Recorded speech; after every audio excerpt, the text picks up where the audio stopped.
जनक उवाच कथं ज्ञानम् अवाप्नोति कथं मुक्तिर्भविष्यति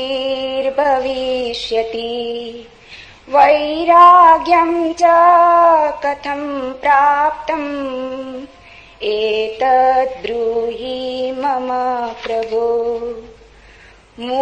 अष्टवक्र उवाच मुक्तिम् इच्छसि चेतात विषयान् विषवात्यज क्षमार्जवदया तोष सत्यं पीयूषार्कज।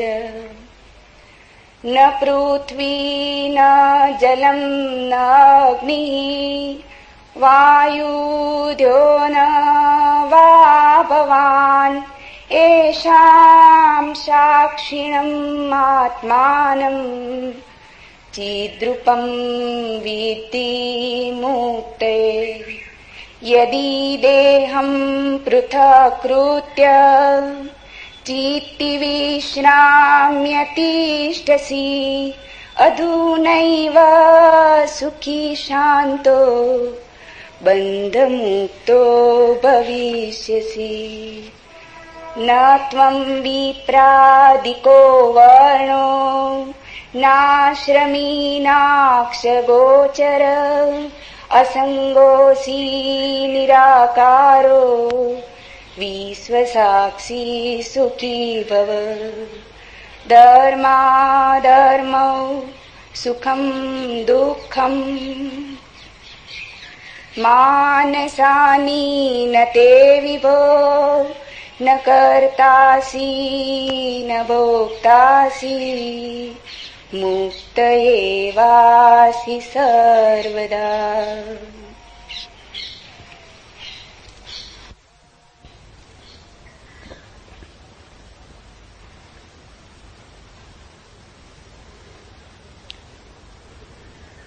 एक अनूठी यात्रा पर हम निकलते। मनुष्य जाति के पास बहुत शास्त्र हैं, पर अष्टावक्र गीता जैसा शास्त्र नहीं। वेद फीके हैं, उपनिषद बहुत धीमी आवाज में बोलते हैं। गीता में भी ऐसा गौरव नहीं जैसा अष्टावक्र की संहिता में। कुछ बात ही अनूठी है। सबसे बड़ी बात तो यह है कि न समाज, न राजनीति, न जीवन की किसी और व्यवस्था का कोई प्रभाव अष्टावक्र के वचनों पर है। इतना शुद्ध भावातीत वक्तव्य है, समय और काल से अतीत, दूसरा नहीं। शायद इसीलिए अष्टावक्र की गीता, अष्टावक्र की संहिता का बहुत प्रभाव नहीं पड़ा। कृष्ण की गीता का बहुत प्रभाव पड़ा। पहला कारण, कृष्ण की गीता समन्वय है।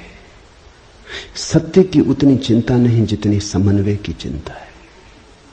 समन्वय का आग्रह इतना गहरा है कि अगर सत्य थोड़ा खो भी जाए तो कृष्ण राजी है। कृष्ण की गीता खिचड़ी जैसी है, इसलिए सभी को भाती है, क्योंकि सभी का कुछ न कुछ उसमें मौजूद है। ऐसा कोई संप्रदाय खोजना मुश्किल है जो गीता में अपनी वाणी न खोज ले। ऐसा कोई व्यक्ति खोजना मुश्किल है जो गीता में अपने लिए कोई सहारा न खोज ले। इन सब के लिए अष्टावक्र की गीता बड़ी कठिन होगी। अष्टावक्र समन्वयवादी नहीं, सत्यवादी।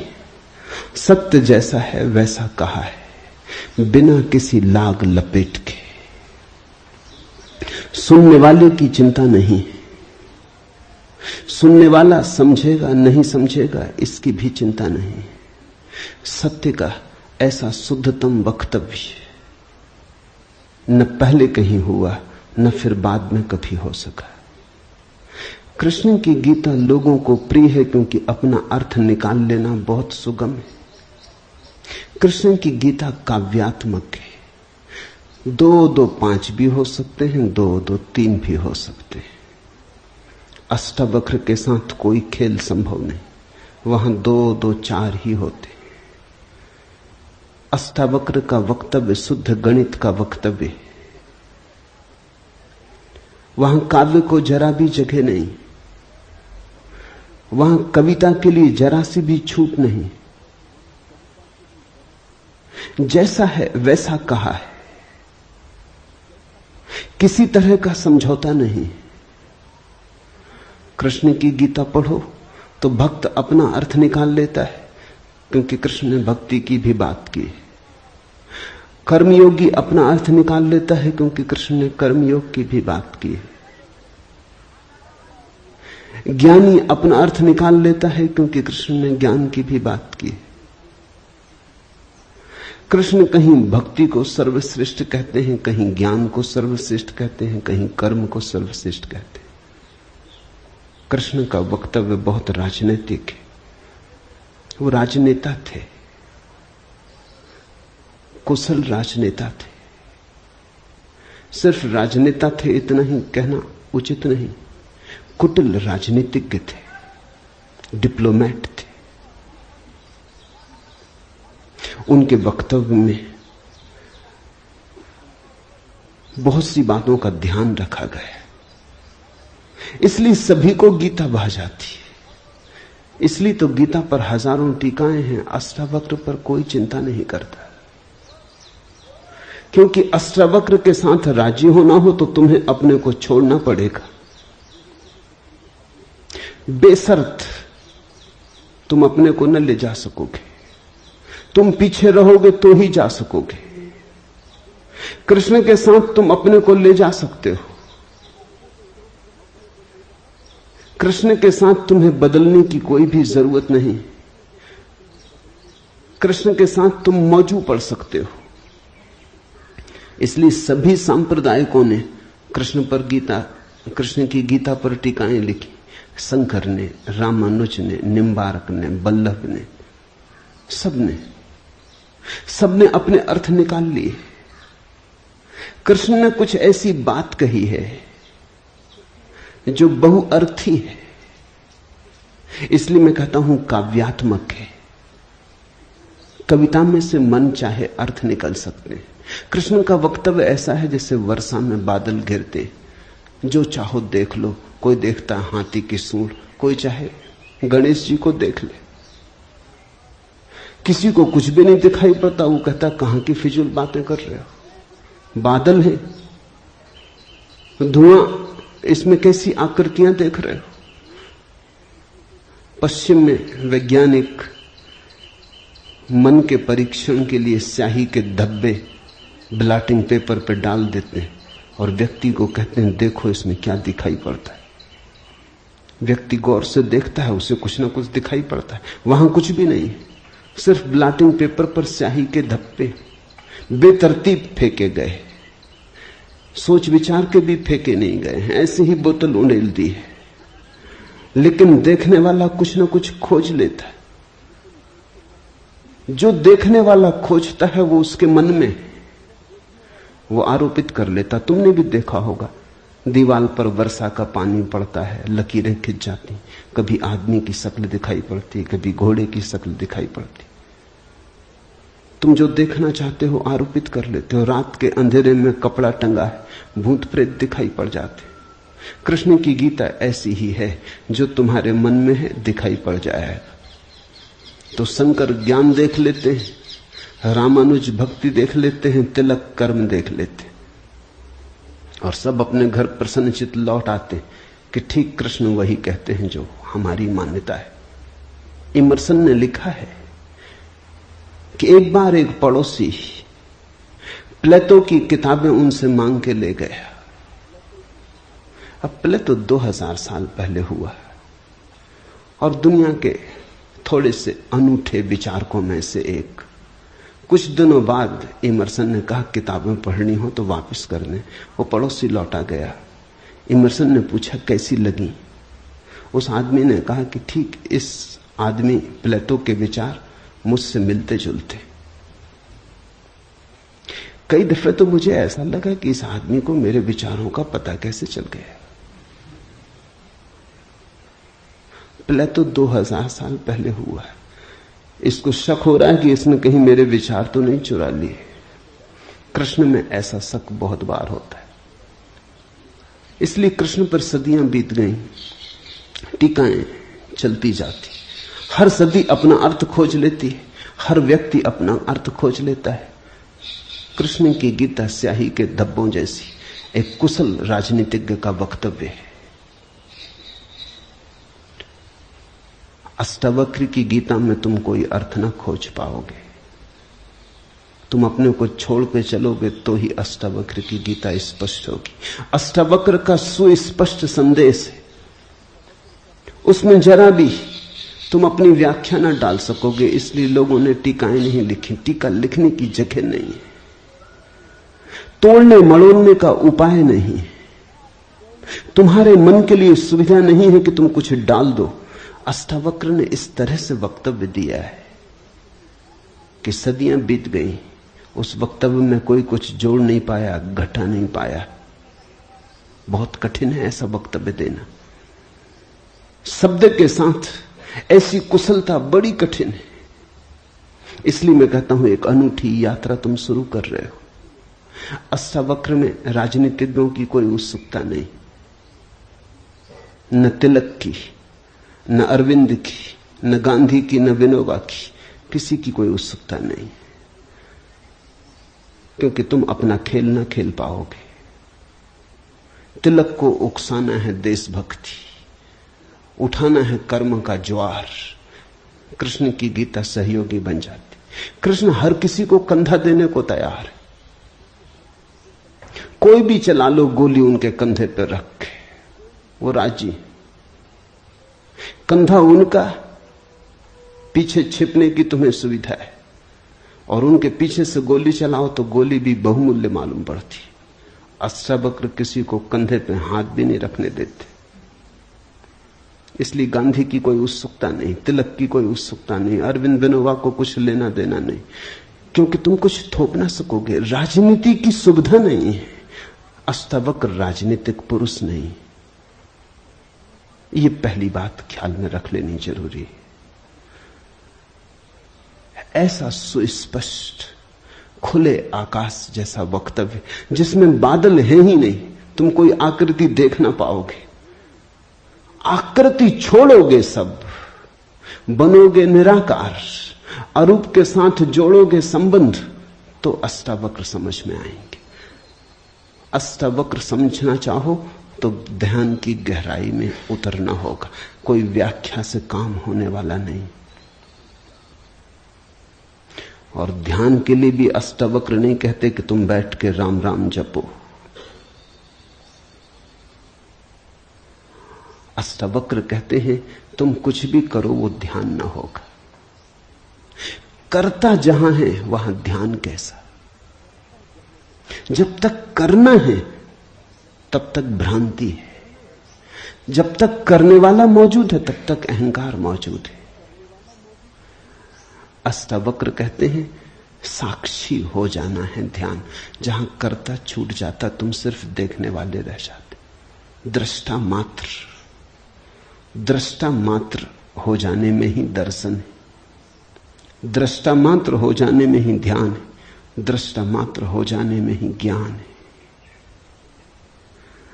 इसके पहले कि हम सूत्र में उतरे, अष्टावक्र के संबंध में कुछ बातें समझ लेनी जरूरी है। ज्यादा पता नहीं, क्योंकि न तो वे सामाजिक पुरुष थे न राजनीतिक, तो इतिहास में कोई उल्लेख नहीं है।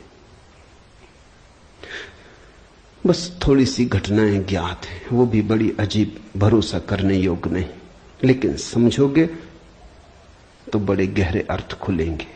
पहली घटना अष्टावक्र पैदा हुए उसके पहले की, पीछे का तो कुछ पता नहीं। गर्भ की घटना।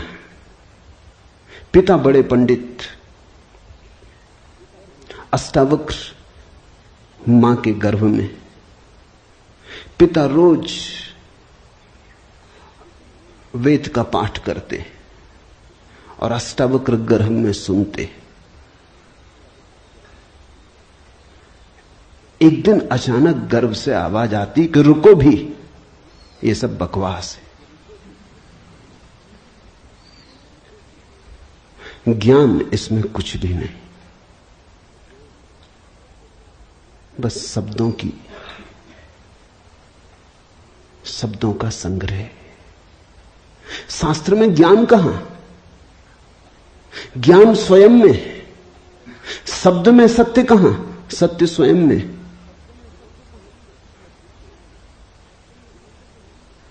पिता स्वभावतः नाराज हुए। एक तो पिता, फिर पंडित, और गर्भ में छिपा हुआ बेटा इस तरह की बात कहे, अभी पैदा भी नहीं हुआ। क्रोध में आ गए, आग बबूला हो गए। पिता का अहंकार चोट खा गया। फिर पंडित का अहंकार, बड़े पंडित थे, बड़े विवादी थे, शास्त्रार्थी थे। क्रोध में अभिशाप दे दिया कि जब पैदा होगा तो 8 अंगों से टेढ़ा होगा, इसलिए नाम अष्टावक्र। 8 जगह से कुबड़े पैदा हुए, 8 जगह से ऊंट की भांति इर्छे तिरछे। पिता ने क्रोध में शरीर को विक्षत कर दिया। ऐसी और भी कथाएं हैं। कहते हैं बुद्ध जब पैदा हुए तो खड़े खड़े पैदा हुए। मां खड़ी थी वृक्ष के तले, खड़े खड़े मां खड़ी थी, खड़े खड़े पैदा हुए। जमीन पर गिरे नहीं कि चले, 7 कदम चले। 8वें कदम पर रुककर 4 आर्य सत्यों की घोषणा की कि जीवन दुख है।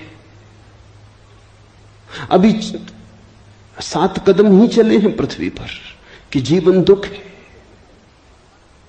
कि दुख से मुक्त होने की संभावना है, कि दुख मुक्ति का उपाय है, कि दुख मुक्ति की अवस्था है, निर्वाण की अवस्था है। लाओत्सु के संबंध में कथा है कि लाओत्सु बूढ़े पैदा हुए, 80 वर्ष के पैदा हुए, 80 वर्ष तक गर्भ में ही रहे। कुछ करने की चाह ही न थी तो गर्भ से निकलने की चाह भी न हुई। कोई वासना ही न थी तो संसार में आने की भी वासना न हुई। जब पैदा हुए तो सफेद बाल थे, 80 वर्ष के बूढ़े थे।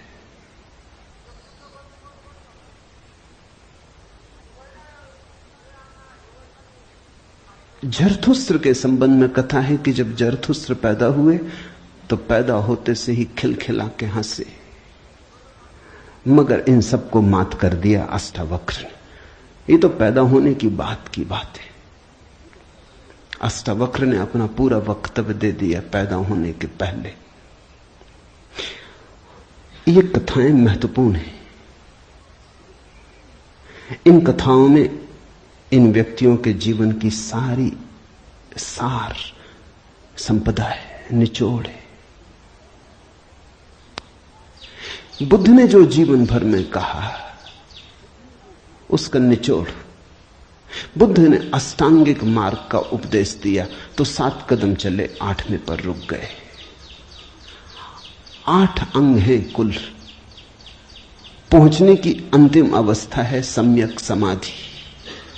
उस समाधि की अवस्था में ही पता चलता है जीवन के पूरे सत्य का। वो 4 आर्य सत्यों की घोषणा करती। लाओत्सु बूढ़ा पैदा हुआ। लोगों को 80 साल लगते हैं, तब भी ऐसी समझ नहीं आ पाती।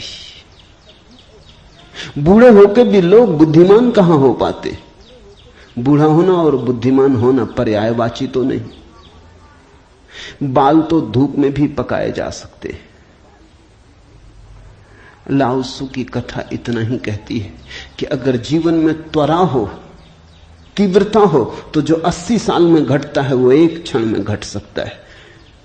प्रज्ञा की तीव्रता हो तो एक क्षण में घट सकता है। बुद्धि मलिन हो तो 80 साल में भी कहां घटता है। जरथुस्त्र जन्म के साथ ही हंसे। जरथुस्त्र का धर्म अकेला धर्म है दुनिया में जिसको हंसता हुआ धर्म कह सकते। अति पार्थिव पृथ्वी का धर्म है। इसलिए तो पारसी दूसरे धार्मिकों को धार्मिक नहीं मालूम होते, नाचते गाते प्रसन्न। जरथुस्त्र का धर्म हंसता हुआ धर्म है, जीवन के स्वीकार का धर्म है, निषेध नहीं है, त्याग नहीं है। तुमने कोई पारसी साधु देखा? नंग धड़ंग खड़ा हो जाए, छोड़ दे, धूप में खड़ा हो जाए, धूनी रमा के बैठ जाए?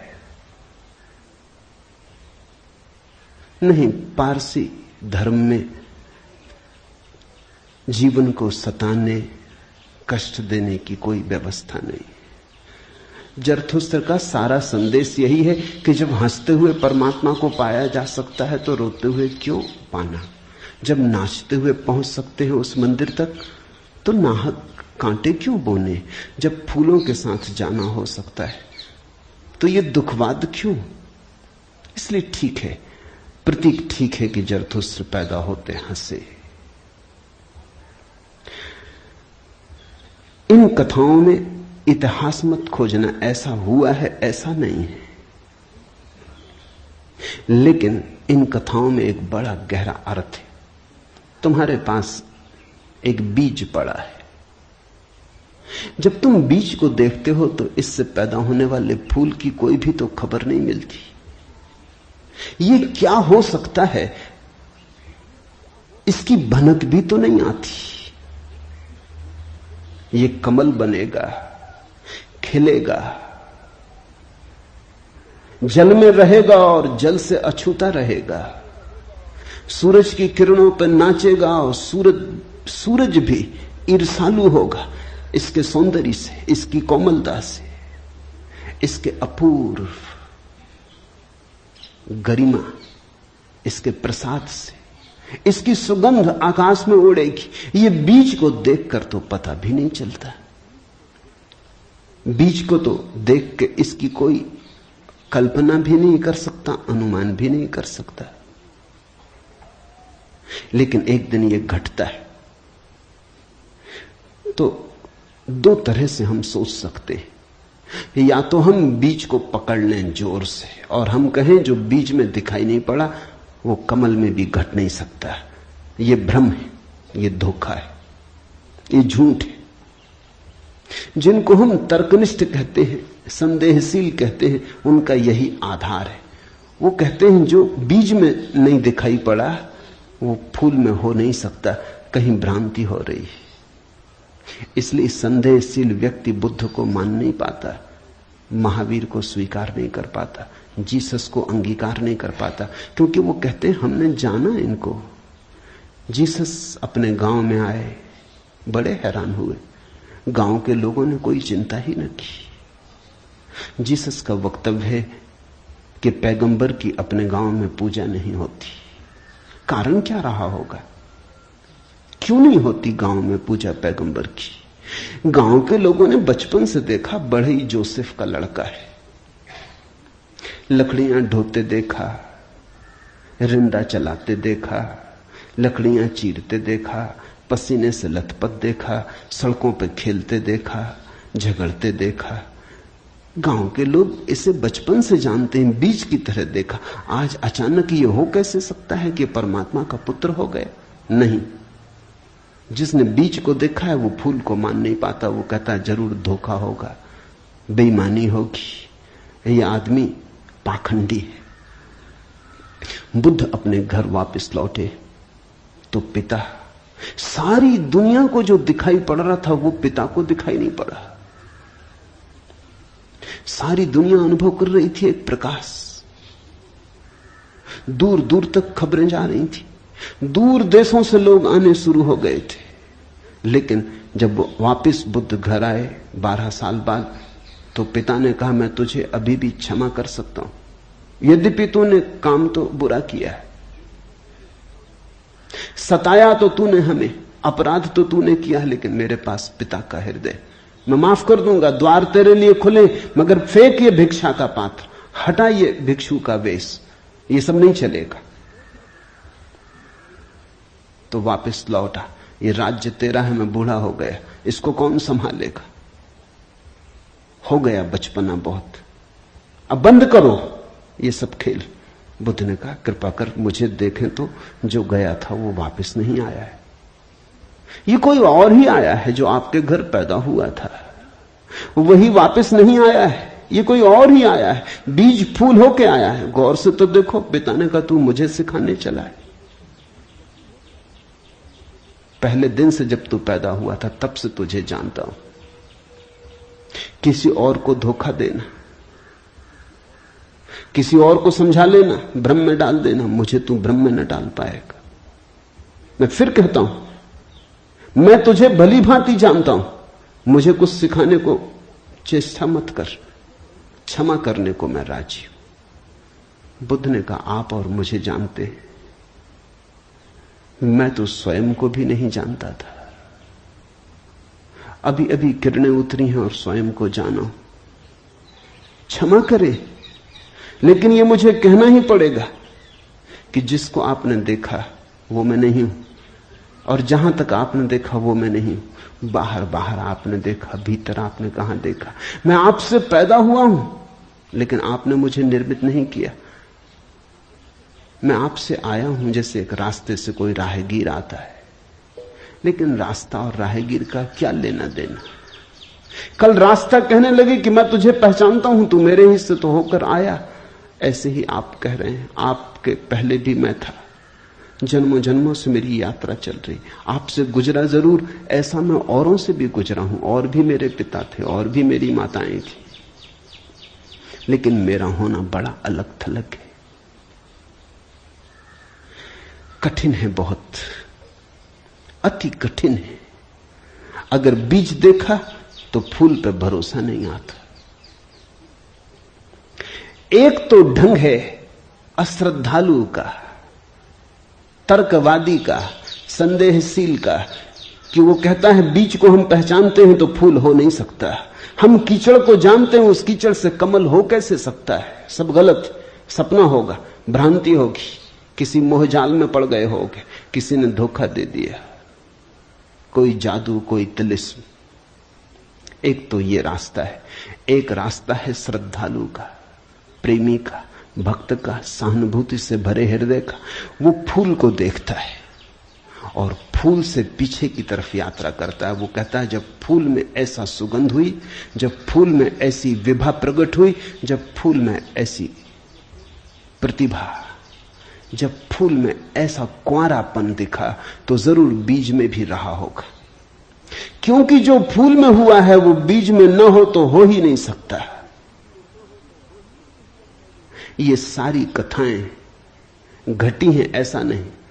जिन्होंने अष्टावक्र के फूल को देखा, उनको यह ख्याल में आया कि जो आज हुआ है वो कल भी रहा होगा, छिपा था, अवगुंठित था, पर्दे में पड़ा था। जो आज है, अंत में है, वो प्रथम भी रहा होगा। जो मृत्यु के क्षण में दिखाई पड़ रहा है, वो जन्म के क्षण में भी मौजूद रहा होगा, अन्यथा पैदा कैसे होता? तो एक तो ढंग है फूल से पीछे की तरफ देखना, और एक है बीज से आगे की तरफ देखना।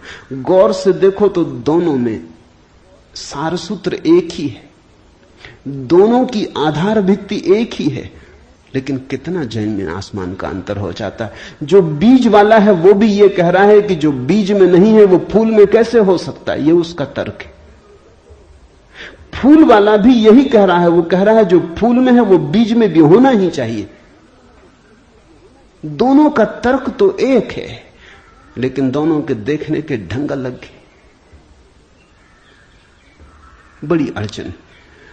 मुझसे कोई पूछता था कि आपके साथ बचपन में बहुत लोग पढ़े होंगे, स्कूल में, कॉलेज में, वे दिखाई नहीं पड़ते, वे कैसे दिखाई पड़ सकते? उनको बड़ी अड़चन है, वो भरोसा नहीं कर सकते, अति कठिन है उन्हें। कल ही मेरे पास रायपुर से किसी ने एक अखबार भेजा, श्री हरशंकर परसाई ने एक लेख मेरे खिलाफ लिखा है। वो मुझे जानते हैं, कॉलेज के दिनों से जानते हैं, हिंदी के मूर्धन्य व्यंग लेखक के। मेरे मन में उनकी कृतियों का आदर है। लेख में उन्होंने लिखा है कि जबलपुर की हवा में कुछ खराबी है, यहां धोखेबाज और धूर्ती पैदा होते, जैसे रजनीश, महेश योगी, मुंदड़ा, 3 नाम उन्होंने गिनाए। धन्यवाद उनका, कम से कम मेरा नाम नंबर 1 तो गिनाया। इतनी याद तो रखी, एकदम बिसार नहीं दिया, बिल्कुल भूल गए हो ऐसा नहीं। लेकिन अड़चन स्वाभाविक है, सीधी साफ है, मैं उनकी बात समझ सकता हूं। यह असंभव है बीज को देखा तो फूल में भरोसा। फिर जिन्होंने फूल को देखा उन्हें बीज में भरोसा मुश्किल हो जाता है। तो सभी महापुरुषों की जीवन कथाएं 2 ढंग से लिखी जाती हैं। जो उनके विपरीत हैं वो बचपन से यात्रा शुरू करते हैं, जो उनके पक्ष में है वो अंत से यात्रा शुरू करते हैं और बचपन की तरफ जाते हैं। दोनों एक अर्थ में सही है,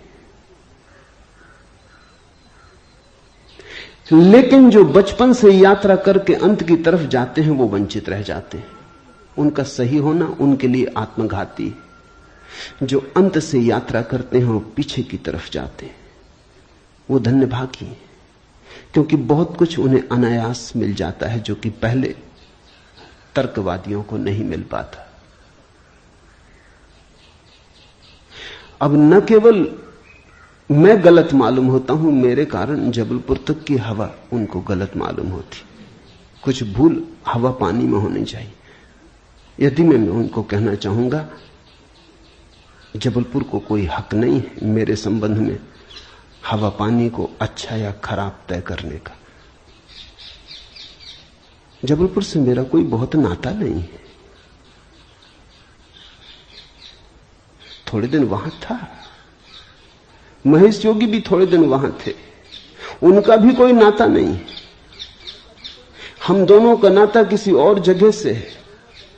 उस जगह के लोग इतने सोए हैं कि उन्हें अभी खबर ही नहीं है। महेश योगी और मेरा जन्म पास ही पास हुआ, दोनों गाडरवाड़ा के आसपास पैदा हुए। उनका जन्म चिचली में हुआ, मेरा जन्म कुचवाड़े में हुआ। अगर हवा पानी खराब है तो वहां का होगा। इसका दुख गाडरवाड़ा को होना चाहिए, कभी होगा, या सुख। जबलपुर को इसमें बीच में आना नहीं चाहिए। लेकिन मन कैसे तर्क रचता है। अब जो अष्टावक्र की कथा को देखेगा वो सुनते से ही कह देगा गलत, असंभव। ये तो कथा जिन्होंने लिखी है उनको भी पता है कि कहीं कोई गर्व से बोलता है।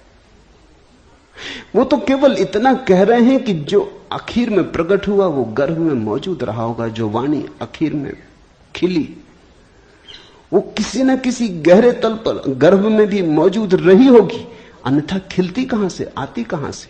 सुनने से थोड़ी कुछ आता है, हर चीज के पीछे कारण है।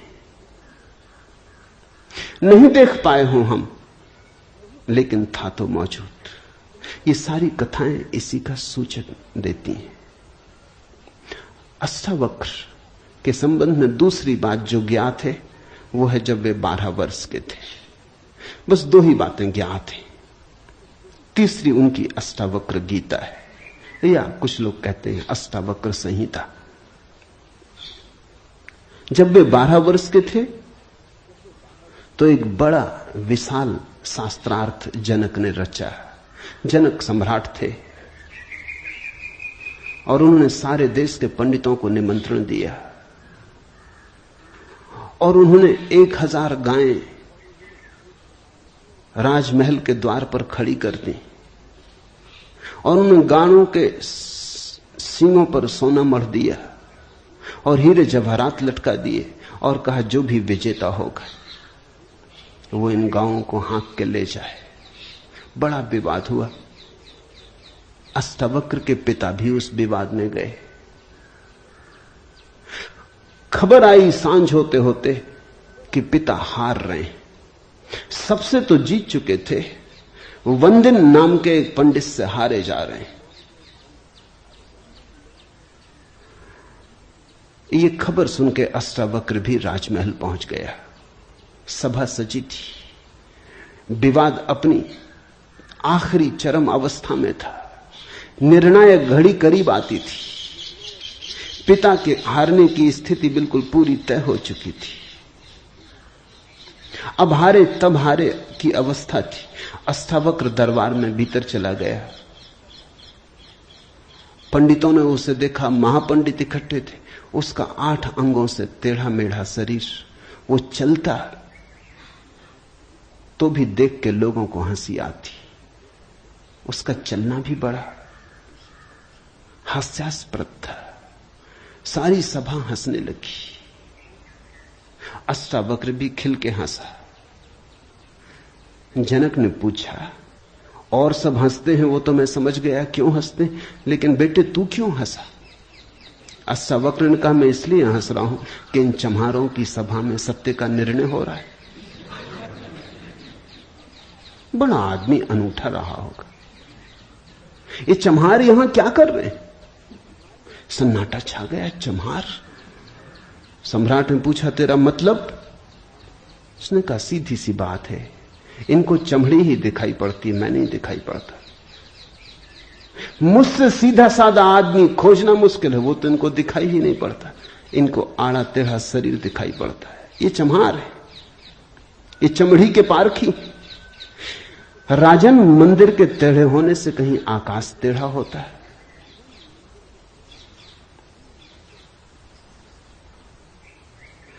घड़े के फूटे होने से कहीं आकाश फूटता है? आकाश तो निर्विकार है। मेरा शरीर टेढ़ा मेढ़ा है, लेकिन मैं तो नहीं। ये जो भीतर बसा है इसकी तरफ तो देखो। इससे तुम सीधा साधा और कुछ खोज ना सकोगे।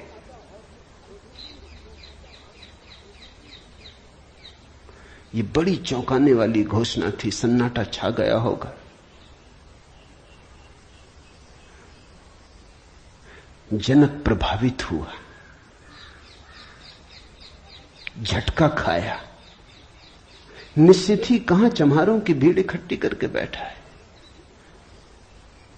खुद पे भी पश्चाताप हुआ, अपराध लगा कि मैं भी हंसा। उस दिन तो कुछ न कहते बना, लेकिन दूसरे दिन सुबह जब सम्राट घूमने निकला था तो राह पर अष्टावक्र दिखाई पड़ा। उतरा, घोड़े से पैरों में गिर पड़ा। सबके सामने तो हिम्मत न जुटा पाया। एक दिन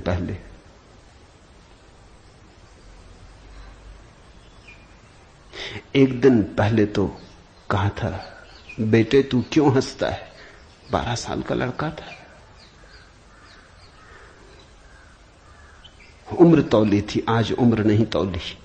आज घोड़े से उतर गया, पैर पर गिर पड़ा, साष्टांग दंडवत, और कहा, पधारें राजमहल, मेरी जिज्ञासाओं का समाधान करें। हे प्रभु, आए मेरे घर। बात मेरी समझ में आ गई। रात भर मैं सो ना सका। ठीक ही कहा, शरीर को ही जो पहचानते हैं उनकी पहचान गहरी कहां। आत्मा के संबंध में विवाद कर रहे हैं और अभी भी शरीर में रस और विरस पैदा होता है, घृणा, आकर्षण पैदा होता है। मर्त्य को देख रहे हैं, अमृत की चर्चा करते हैं। धन्य भाग मेरे कि आप आए और मुझे चौंकाया, मेरी नींद तोड़ दी। अब पधारो। राजमहल में उसने बड़ी सजावट कर रखी थी। स्वर्ण सिंहासन पर बिठाया था इस 12 साल के अष्टावक्र को और उससे जिज्ञासा की, पहला सूत्र जनक की जिज्ञासा है। जनक ने पूछा है, अष्टावक्र ने समझाया है। इससे ज्यादा अष्टावक्र के संबंध में और कुछ पता नहीं है, और कुछ पता होने की जरूरत भी नहीं। काफी है, इतना बहुत है। हीरे बहुत होते भी नहीं, कंकड़ पत्थर ही बहुत होते। हीरा एक भी काफी होता है। ये दो छोटी सी घटनाएं हैं। एक तो जन्म के पहले की गर्भ से आवाज और घोषणा कि क्या पागलपन में पड़े हो, शास्त्र में उलझे हो, शब्द में उलझे हो, जागो। ये ज्ञान नहीं है, ये सब उधार है, ये सब बुद्धि का ही जाल है, अनुभव नहीं है। इसमें रंच मात्र भी सार नहीं है। कब तक अपने को भरमाए रखोगे? और दूसरी घटना, राजमहल में हंसना पंडितों का और कहना अष्टावक्र का कि जीवन में देखने की दो दृष्टियां हैं, एक आत्मदृष्टि, एक चर्म दृष्टि। चम्हार चमड़ी को देखता है, प्रज्ञावान आत्मा को देखता है। तुमने गौर किया? चम्हार तुम्हारे चेहरे की तरफ देखते नहीं, वो जूते को ही देखता। असल में चम्हार जूते को देख के सब पहचान लेता तुम्हारे संबंध में कि आर्थिक हालत कैसी है, सफलता मिल रही कि विफलता मिल रही, भाग्य कैसा चल रहा, वो सब जूते में लिखा है। जूते की सिलवटें कह देती, जूते की दशा कह देती, जूते में तुम्हारी आत्मकथा लिखी। चम्हार पढ़ लेता। जूते में चमक, जूते का ताजा और नया होना चम्हार तुमसे प्रसन्नता से मिलता है। जूता ही उसके लिए तुम्हारी आत्मा का सबूत है। दर्जी कपड़े देखता है, तुम्हारा कोट कपड़ा देख के समझ लेता हालत कैसी। सबकी अपनी बंधी हुई दृष्टियां हैं। सिर्फ आत्मवान ही आत्मा को देखता है, उसकी कोई दृष्टि नहीं है, उसके पास दर्शन है। एक छोटी घटना और जो अष्टावक्र के जीवन से संबंधित नहीं, रामकृष्ण और विवेकानंद के जीवन से संबंधित है, लेकिन अष्टावक्र से उसका जोड़ है। फिर हम सूत्रों में प्रवेश करें। विवेकानंद रामकृष्ण के पास आए तब उनका नाम नरेंद्रनाथ था। विवेकानंद तो बाद में रामकृष्ण ने उनको पुकारा। जब आए रामकृष्ण के पास तो अति विवादी थे, नास्तिक थे, तर्कवादी थे, हर चीज के लिए प्रमाण चाहते थे। कुछ चीजें हैं जिनके लिए कोई प्रमाण नहीं, मजबूरी है। परमात्मा के लिए कोई प्रमाण नहीं है और प्रमाण नहीं, प्रेम के लिए कोई प्रमाण नहीं है और प्रमाण नहीं, सौंदर्य के लिए कोई प्रमाण नहीं है और प्रमाण नहीं है। अगर मैं कहूं देखो ये खजूरेना के वृक्ष कैसे सुंदर, और तुम कहो हमें तो कोई सौंदर्य दिखाई नहीं पड़ता, वृक्ष जैसे वृक्ष, सिद्ध करें मुश्किल हो जाएगी। कैसे सिद्ध करें कि सुंदर है? सुंदर होने के लिए सौंदर्य की परख चाहिए और तो कोई उपाय नहीं, आंख चाहिए और तो कोई उपाय नहीं। कहते हैं मजनू ने कहा कि लैला को जानना हो तो मजनू की आंख चाहिए। ठीक कहा, लैला को देखने का और कोई उपाय ही नहीं। मजनू को बुलाया था उसके गांव के राजा ने और कहा था तू पागल है, मैं तेरी लैला को जानता हूं, साधारण सी लड़की है, काली कलूटी, कुछ खास नहीं, तुझ पे मुझे दया आती। ये मेरे राजमहल की 12 लड़कियां खड़ी, ये इस देश की सुंदरतम स्त्रियां, इनमें से तू कोई भी चुन ले, ये तुझे रोते देख के मेरा भी प्राण रोता है। उसने देखा और उसने कहा इनमें तो लैला कोई भी नहीं, ये तो लैला के मुकाबले तो दूर, उसके चरण की धूल भी नहीं। सम्राट कहने लगा मजनू तू पागल है। मजनू ने कहा यह हो सकता है, लेकिन एक बात आपसे कहना चाहता हूं, लैला को देखना हो तो मजनू की आंख चाहिए।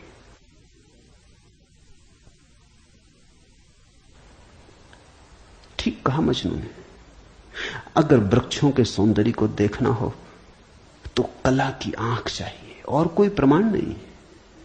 अगर किसी के प्रेम को पहचानना हो तो प्रेमी का हृदय चाहिए और कोई प्रमाण नहीं। और परमात्मा तो इस जगत के सारे सौंदर्य और सारे प्रेम और सारे सत्य का इकट्ठा नाम है। उसके लिए तो ऐसा निर्विकार चित्त चाहिए, ऐसा साक्षी भाव चाहिए जहां कोई शब्द न रह जाए, कोई विचार न रह जाए, कोई तरंग न उठे, वहां कोई धूल न रह जाए। मन की और चित्त का दर्पण परिपूर्ण शुद्ध हो। प्रमाण कहां? रामकृष्ण से विवेकानंद ने कहा प्रमाण चाहिए। है परमात्मा तो प्रमाण थे। और विवेकानंद को देखा रामकृष्ण ने। बड़ी थी संभावना इस युवक की, बड़ी थी यात्रा इसके भविष्य की, बहुत कुछ होने को पड़ा था इसके भीतर, बड़ा खजाना था, उससे ये अपरिचित है। रामकृष्ण ने देखा, इस युवक के पिछले जन्मों में झांका। ये बड़ी संपदा, बड़े पुण्य की संपदा लेकर आ रहा है। ये ऐसे ही तर्क में दबा न रह जाए। कराह उठा होगा पीड़ा और करुणा से रामकृष्ण का हृदय। उन्होंने कहा छोड़, प्रमाण वगैरह बाद में सोच लेंगे। मैं जरा बूढ़ा हुआ, मुझे पढ़ने में अड़चन होती, तू अभी जवान, तेरी आंख अभी तेज, ये किताब पढ़ी, इसे तू पढ़। वो थी अष्टावक्र गीता, जरा मुझे सुनाते। कहते हैं विवेकानंद को इसमें तो कुछ अड़चन न मालूम पड़ी। यह आदमी कुछ ऐसी तो कोई खास बात नहीं मांग रहा है। 2-4 सूत्र पढ़े और एक घबराहट और रोआ रोआ कपने लगा। और विवेकानंद ने कहा मुझसे नहीं पढ़ा जाता। रामकृष्ण ने कहा पढ़ भी, इसमें हर्ज क्या है, तेरा क्या बिगाड़ लेगी ये किताब, तू जवान है अभी, तेरी आंख अभी ताजी, और मैं बूढ़ा हुआ, मुझे पढ़ने में दिक्कत होती, और ये किताब मुझे पढ़नी तो तू पढ़ के सुना दे। कहते उस किताब को सुनाते सुनाते ही विवेकानंद डूब गए। रामकृष्ण ने देखा इस व्यक्ति के भीतर बड़ी संभावना है, बड़ी शुद्ध संभावना है, जैसी एक बोधिसत्व की होती, जो कभी न कभी बुद्ध होना जिसका निर्णीत है। आज नहीं कल भटके कितना ही, बुद्धत्व जिसके पास चला आ रहा है। क्यों अष्टावक्र की गीता रामकृष्ण ने कही कि तू पढ़ के मुझे सुना दे? क्योंकि इससे ज्यादा शुद्धतम वक्तव्य और कोई नहीं। ये शब्द भी अगर तुम्हारे भीतर पहुंच जाएं तो तुम्हारी सोई हुई आत्मा को जगाने लगेंगे। ये शब्द तुम्हें तरंगायित करेंगे, ये शब्द तुम्हें आह्लादित करेंगे, ये शब्द तुम्हें झकझोरेंगे। इन शब्दों के साथ क्रांति घटित हो सकती।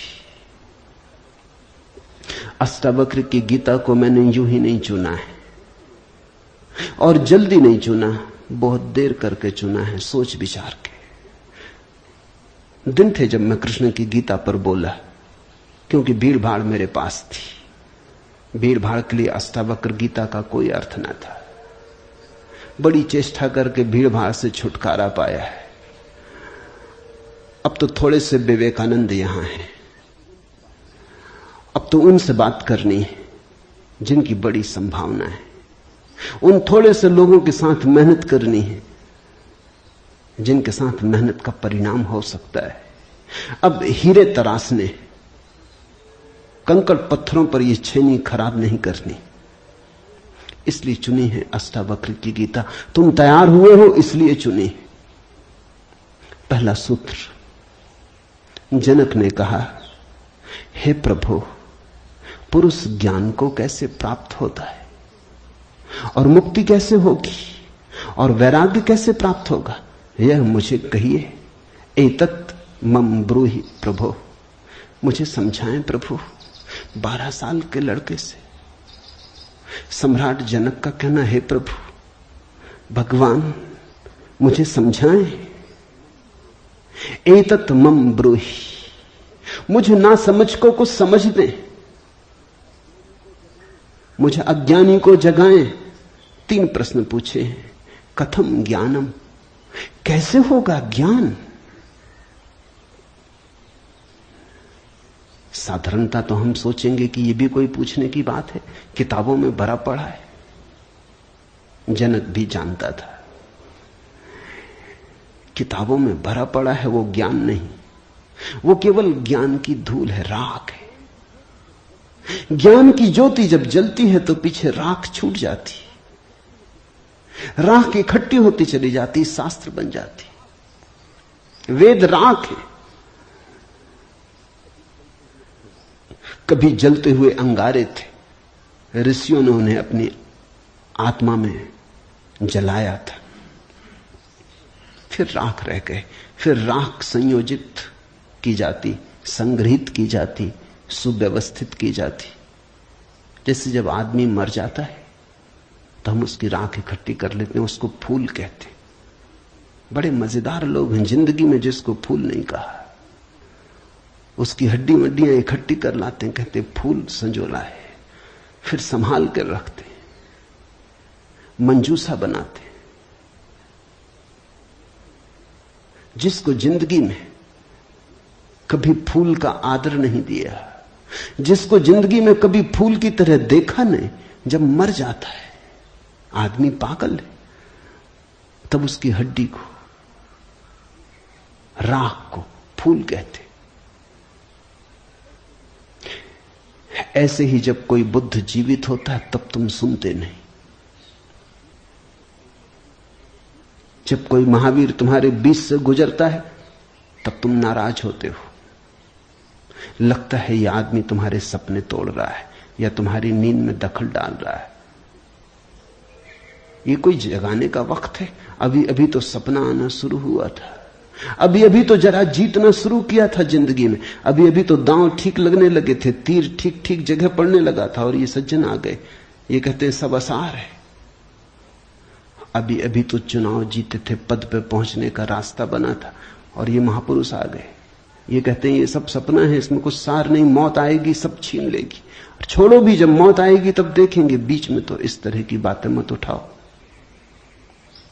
लेकिन जब महावीर मर जाते, बुद्ध मर जाते, तब उनकी राख को हम इकट्ठी कर लेते हैं, फिर हम धम्म पद बनाते, वेद बनाते, फिर हम पूजा के फूल चढ़ाते।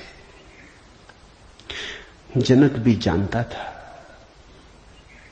कि शास्त्रों में सूचनाएं भरी पड़ी, लेकिन उसने पूछा कथम ज्ञानम, कैसे होगा ज्ञान? क्योंकि कितना ही जान लो ज्ञान तो होता ही नहीं। जानते जाओ, शास्त्र कंठस्थ कर लो, तोते बन जाओ, एक एक सूत्र याद हो जाए, पूरे वेद स्मृति में छप जाएं, फिर भी ज्ञान तो होता नहीं। कथम ज्ञानम, कैसे होता ज्ञान? कथम मुक्ति, मुक्ति कैसे होगी? क्योंकि जिसको तुम ज्ञान कहते हो वो तो बांध लेता उल्टे, मुक्त कहां करता। ज्ञान तो वही है जो मुक्त करे। जीसस ने कहा है सत्य वही है जो मुक्त करे, ज्ञान तो वही है जो मुक्त करे। ये ज्ञान की कसौटी है। पंडित मुक्त तो दिखाई नहीं पड़ता, बंधा दिखाई पड़ता है, मुक्ति की बातें करता है,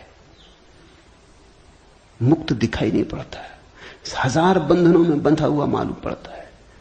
तुमने कभी गौर किया, तुम्हारे तथाकथित संत तुमसे भी ज्यादा बंधे हुए मालूम पड़ते। तुम शायद थोड़े बहुत मुक्त भी हो, तुम्हारे संत तुमसे भी ज्यादा बंधे, लकीर के फकीर हैं। न उठ सकते स्वतंत्रता से, न बैठ सकते स्वतंत्रता से, न जी सकते स्वतंत्रता से। कुछ दिनों पहले कुछ जैन साध्वियों की मेरे पास खबर आई कि वो मिलना चाहती, मगर श्रावक आने नहीं देते। ये भी बड़े मजे की बात है। साधु का अर्थ होता है जिसने फिक्र छोड़ी समाज की, जो चल पड़ा अरण्य की यात्रा पर, जिसने कहा अब न तुम्हारे आदर की मुझे जरूरत है, न सम्मान की। लेकिन साधु साध्वी कहते हैं श्रावक आने नहीं देते। वो कहते हैं वहां भूल के मत जाना, वहां गए तो ये दरवाजा बंद। ये कोई साधुता हुई? ये तो परतंत्रता हुई, गुलामी हुई। ये तो बड़ी उल्टी बात हुई। ये तो ऐसा हुआ कि साधु श्रावक को बदले, उसकी जगह श्रावक साधु को बदल रहा है।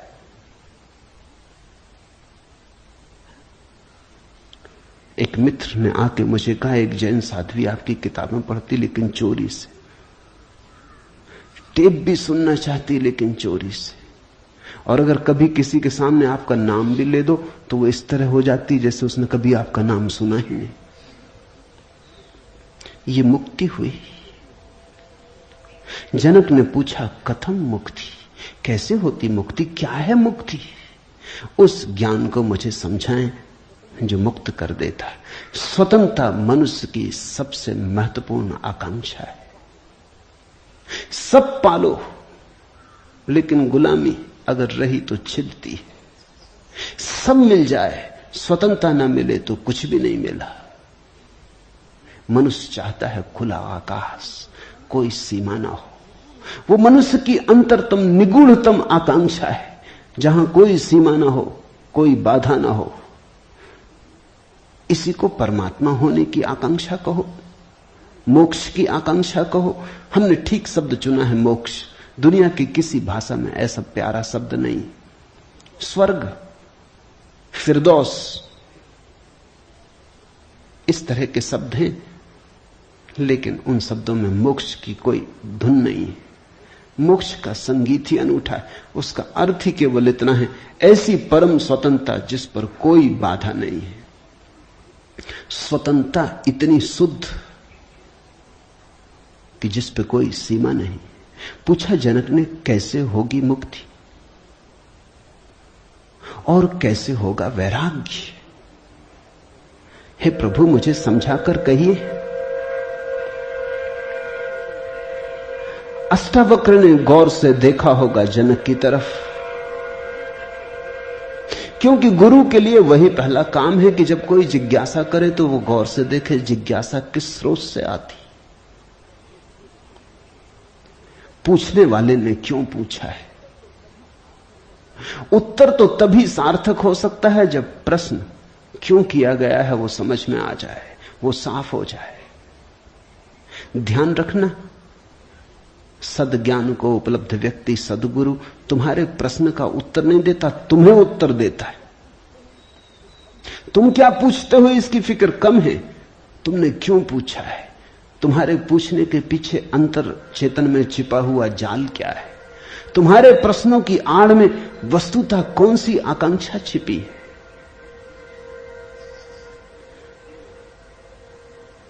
दुनिया में 4 तरह के लोग हैं, ज्ञानी, मुमुक्षु, अज्ञानी, मूढ़।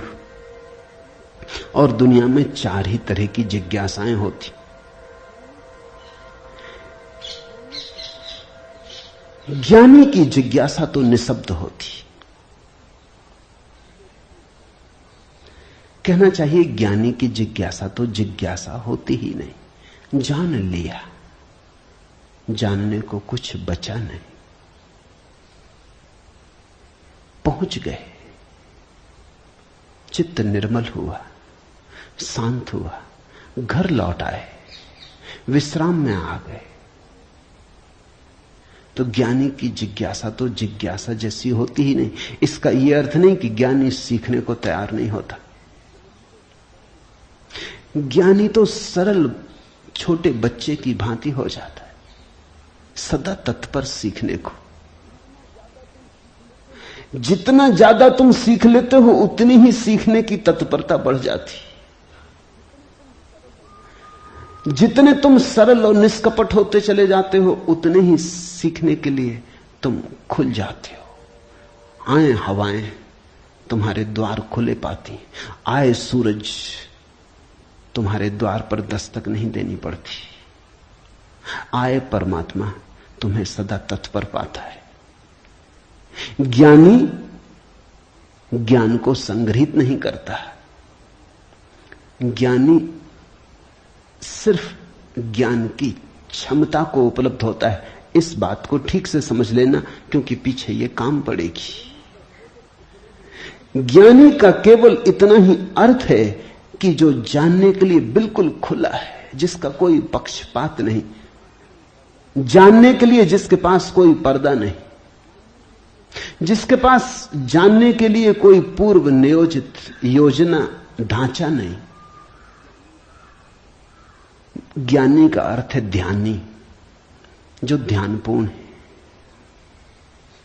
तो देखा होगा अष्टावक्र ने गौर से जनक में झांक के, ये व्यक्ति ज्ञानी तो नहीं, ये ध्यान को तो उपलब्ध नहीं हुआ है,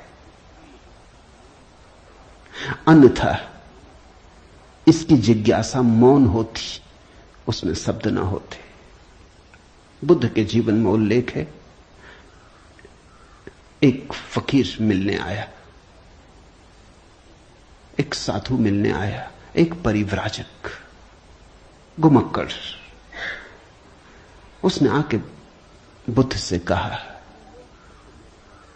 पूछने योग्य शब्द मेरे पास नहीं, क्या पूछना चाहता हूं उसे शब्दों में बांधने की मेरे पास कोई कुशलता नहीं। आप तो जानते ही हैं, समझ लें, जो मेरे योग को कहते हैं, ये ज्ञानी की जिज्ञासा है। बुद्ध चुप बैठे रहे, उन्होंने कुछ भी ना कहा। घड़ी भर बाद जैसे कुछ घटा, वो जो आदमी चुपचाप बैठा बुद्ध की तरफ देखता रहा था, उसकी आंख से आंसुओं की धार लग गई, चरणों में झुका, नमस्कार किया और कहा, धन्यवाद,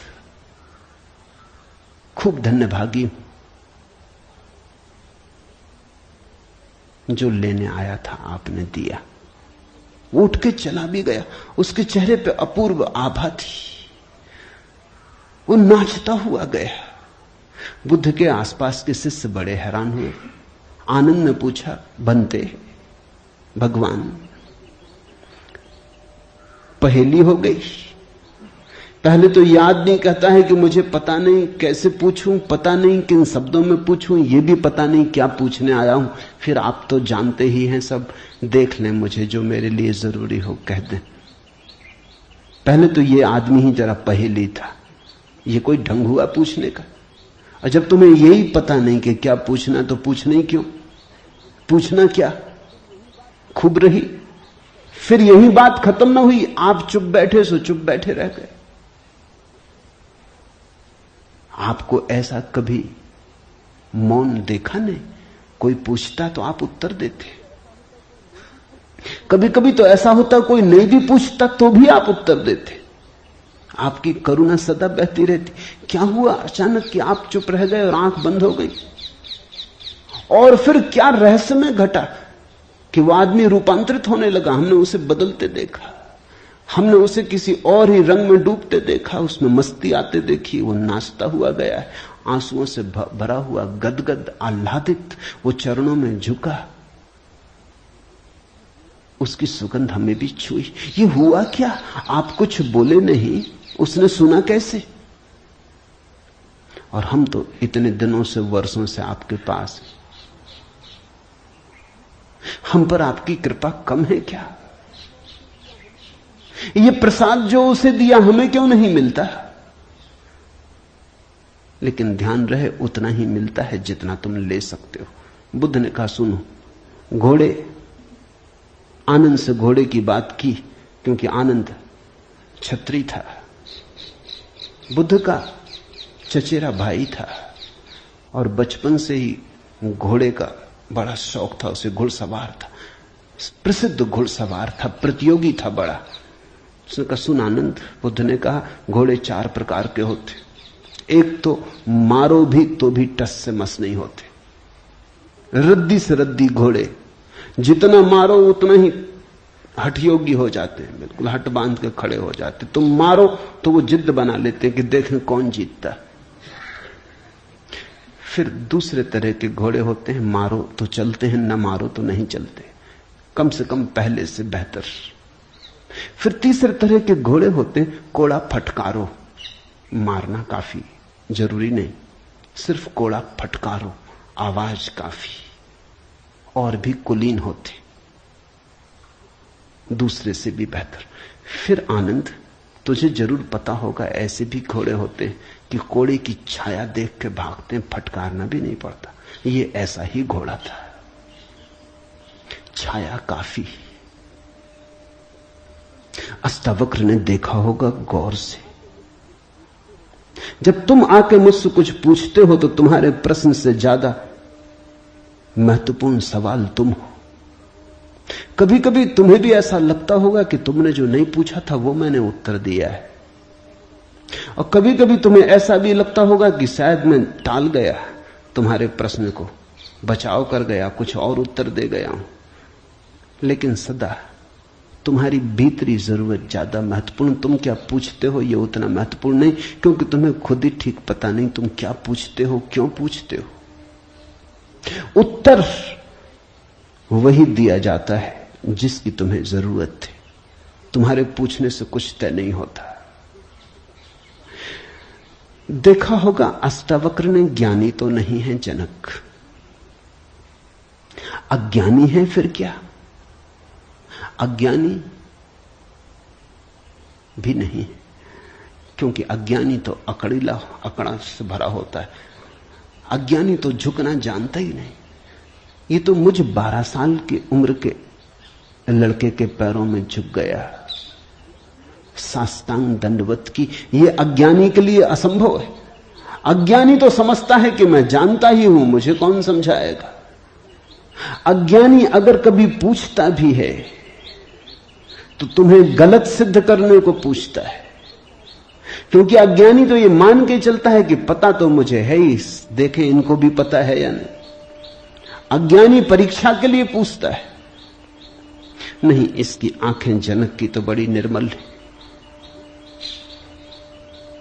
मुझ 12 साल के अनजान अपरिचित लड़के को सम्राट होते हुए भी इसने कहा, एतत् मम ब्रूहि प्रभो, हे प्रभु मुझे समझा के कहें। नहीं, ये विनयशील है, अज्ञानी तो नहीं। मूढ़ है क्या फिर? मूढ़ तो पूछते ही नहीं। मूढ़ों को तो पता ही नहीं कि जीवन में कोई समस्या है। मूढ़ और बुद्ध पुरुषों में एक समानता है। बुद्ध पुरुषों के लिए कोई समस्या नहीं रही, मूढ़ों के लिए अभी समस्या उठी ही नहीं। बुद्ध पुरुष समस्या के पार हो गए, मूढ़ अभी समस्या के बाहर है। मूढ़ तो इतना मूर्छित है कि उसे कहां सवाल कथम ज्ञानम, मूढ़ पूछेगा कथम मुक्ति, मूढ़ पूछेगा कैसे होगा वैराग्य, मूढ़ पूछेगा असंभव। मूढ़ अगर पूछेगा भी तो पूछता है राग में सफलता कैसे मिलेगी। मूढ़ अगर पूछता भी है तो पूछता है संसार में और थोड़े ज्यादा दिन कैसे रहना हो जाए, मुक्ति नहीं। मूढ़ पूछता है बंधन सोने के कैसे बने, बंधन में हीरे जवाहरात कैसे जड़े। मूढ़ पूछता भी है तो ऐसी बातें पूछता है। ज्ञान, मूढ़ तो मानता ही नहीं कि ज्ञान हो सकता है, वो तो संभावना को स्वीकार नहीं करता। वो तो कहता कैसा ज्ञान। मूढ़ तो पशुवत जीता है। नहीं, ये जनक मूढ़ भी नहीं, मुमुक्षु है। मुमुक्षु शब्द समझना जरूरी है। मोक्ष की आकांक्षा, मुमुक्षा। अभी मोक्ष के पास नहीं पहुंचा, ज्ञानी नहीं। मोक्ष के प्रति पीठ करके नहीं खड़ा, मूढ़ नहीं है। मोक्ष के संबंध में कोई धारणाएं पकड़ के नहीं बैठा, अज्ञानी भी नहीं है, मुमुक्षु है। मुमुक्षु का अर्थ है सरल है इसकी जिज्ञासा। न मूढ़ता से अपवित्र हो रही है, न अज्ञानपूर्ण धारणाओं से विकृत हो रही है। शुद्ध है इसकी जिज्ञासा, सरल चित्त से पूछा है। अष्टावक्र ने कहा, हे प्रिय, यदि तू मुक्ति को चाहता है तो विषयों को विष के समान छोड़ दे और क्षमा, आर्जव, दया, संतोष और सत्य को अमृत के समान सेवन कर। मुक्ति मिच्छसि चेतात विषयान विस्वत्यज। शब्द विषय बड़ा बहुमूल्य है, वो विष से ही बना है। विष का अर्थ होता है जिसे खाने से आदमी मर जाए। विषय का अर्थ होता है जिसे खाने से हम बार बार मरते, बार बार भोग, बार बार भोजन, बार बार महत्वाकांक्षा, ईर्ष्या, क्रोध, जलन, बार बार इन्हीं को खा खा के तो हम मरे, बार बार इन्हीं के कारण तो मरे। अब तक हमने जीवन में जीवन कहां जाना, मरने को ही जाना है। अब तक हमारा जीवन, जीवन की प्रज्वलित ज्योति कहां, मृत्यु का ही धुआं है। जन्म से लेकर मृत्यु तक हम मरते ही तो हैं, धीरे धीरे, जीते कहां, रोज रोज मरते। जिसको हम जीवन कहते हैं वो एक सतत मरने की प्रक्रिया है। अभी हमें जीवन का तो पता ही नहीं, तो हम जिएंगे कैसे? ये शरीर तो रोज क्षीण होता चला जाता है, ये बल तो रोज खोता चला जाता है, ये भोग और विषय तो रोज हमें चूसते चले जाते, जरा जीर्ण करते चले जाते। ये विषय और कामनाएं तो छेदों की तरह, इनसे हमारी ऊर्जा और आत्मा रोज बहती चली जाती, आखिर में घड़ा खाली हो जाता, उसको हम मृत्यु कहते। तुमने कभी देखा, अगर छिद्र वाले घड़े को कुएं में डालो तो जब तक घड़ा पानी में डूबा होता है भरा मालूम पड़ता है। उठाओ पानी के ऊपर, खींचो रस्सी, बस खाली होना शुरू हुआ। जोर का शोरगुल होता है, उसी को तुम जीवन कहते हो। जलधारें गिरने लगती, उसी को तुम जीवन कहते हो। और घड़ा जैसे जैसे पास आता है, हाथ के खाली होता चला जाता। जब हाथ में आता है तो खाली घड़ा, जल की एक बूंद भी नहीं। ऐसा ही हमारा जीवन है। बच्चा पैदा नहीं हुआ, भरा मालूम होता है। पैदा हुआ कि खाली होना शुरू हुआ। जन्म का पहला दिन मृत्यु का पहला दिन है, खाली होने लगा। एक दिन मरा, 2 दिन मरा, 3 दिन मरा। जिनको तुम जन्मदिन कहते हो अच्छा हो, मृत्यु दिन कहो तो ज्यादा सत्यतर होगा। 1 साल मर जाते हो, उसको कहते हो चलो एक जन्मदिन आ गया। 50 साल मर गए, कहते हो 50 साल जी लिए, स्वर्ण जयंती मनाए। 50 साल मरे, मौत करीब आ रही, जीवन दूर जा रहा है, घड़ा खाली हो रहा है।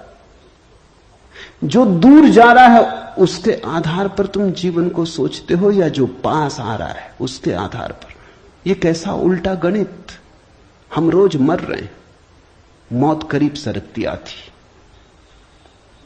अष्टावक्र कहते हैं विषय हैं विषवत, क्योंकि उन्हें खा खा के हम सिर्फ मरते हैं, उनसे कभी जीवन तो मिलता नहीं। यदि तू मुक्ति चाहता है हे तात, हे प्रिय, तो विषयों को विष के समान छोड़ दे और क्षमा, आर्जव, दया, संतोष और सत्य को अमृत के समान सेवन कर। अमृत का अर्थ होता है जिससे जीवन मिले, जिससे अमृतत्व मिले, जिससे उसका पता चले जो फिर कभी नहीं मरेगा। तो क्षमा, क्रोध विष है, क्षमा अमृत है। आर्जव, कुटिलता विष है, सीधा सरलपन आर्जव अमृत है। दया, कठोरता, क्रूरता विष है, दया, करुणा अमृत है। संतोष, असंतोष का कीड़ा खाए चला जाता। असंतोष का कीड़ा हृदय में कैंसर की तरह फैलता चला जाता है, विष को फैलाए चले जाता है। संतोष, जो है उससे तृप्ति, जो नहीं है उसकी आकांक्षा नहीं, जो है वो काफी से ज्यादा है, वो है ही काफी से ज्यादा। आंख खोलो जरा देखो, संतोष कोई थोपना नहीं है ऊपर जीवन को। जरा गौर से देखो, तुम्हें जो मिला है वो तुम्हारी जरूरत से सदा ज्यादा है। तुम्हें जो चाहिए वो मिलता ही रहा है। तुमने जो चाहा है वो सदा मिल गया है। तुमने दुख चाहा है तो दुख मिल गया है, तुमने सुख चाहा है तो सुख मिल गया है,